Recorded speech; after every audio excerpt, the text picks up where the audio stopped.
ত্রয়োদশ জাতীয় সংসদ নির্বাচনে ব্রাহ্মণবাড়িয়া ২ আসনে স্বতন্ত্র প্রার্থী রুমিন ফারহানার মোট সম্পদের পরিমাণ নির্বাচন কমিশনে জমা দিয়েছেন। হলফনামায় তিনি নিজের নামে দায়ের হওয়া মামলার সংখ্যা উল্লেখ করেছেন। নির্বাচন কমিশনের ওয়েবসাইটে প্রকাশিত তথ্য অনুযায়ী সোমবার ২৯ ডিসেম্বর দুপুরে সরাইল উপজেলার সহকারী রিটার্নিং কর্মকর্তার কার্যালয়ে উপস্থিত হয়ে তিনি মনোনয়নপত্র দাখিল করেন। হলফনামায় উল্লেখ করা হয়, রুমিন ফারহানা সর্বোচ্চ শিক্ষাগত যোগ্যতা বার এট ল।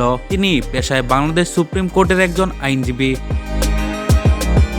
হলফনামা অনুযায়ী পৈতৃক সূত্রে ঢাকায় একাধিক জমি ও ফ্ল্যাটের মালিক রুমিন ফারহানা।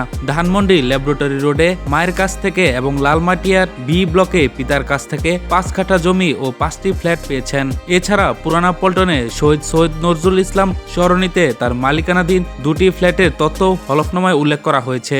এসব সম্পদের আনুমানিক মূল্য দেখানো হয়েছে ৬৫ লাখ টাকা। হলফনামায় আরও বলা হয়, তার কাছে নগদ অর্থ রয়েছে ৩২ লাখ টাকা ও ১০ ভরি স্বর্ণালংকার রয়েছে। হাতে কোনো বিদেশি মুদ্রা নেই, পাশাপাশি ব্যাংকে জমাকৃত কোনো টাকা নেই, বন্ড, ঋণপত্র, স্টক এক্সচেঞ্জে কোনো বিনিয়োগ নেই, নিজের নামে কোনো যানবাহন নেই। তিনি কোনো ব্যাংক বা আর্থিক প্রতিষ্ঠান থেকে ঋণ নেননি।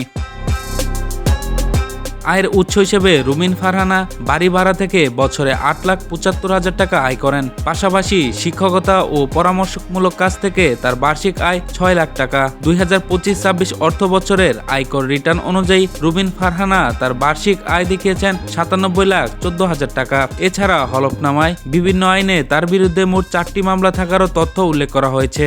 এর আগে দলীয় সিদ্ধান্ত অমান্য করে সাংগঠনিক কর্মকাণ্ড পরিচালনার অভিযোগে বিএনপির জাতীয় নির্বাহী কমিটির সহ আন্তর্জাতিক বিষয়ক সম্পাদক ব্যারিস্টার রুমিন ফারহানাকে বহিষ্কার করা হয়েছে।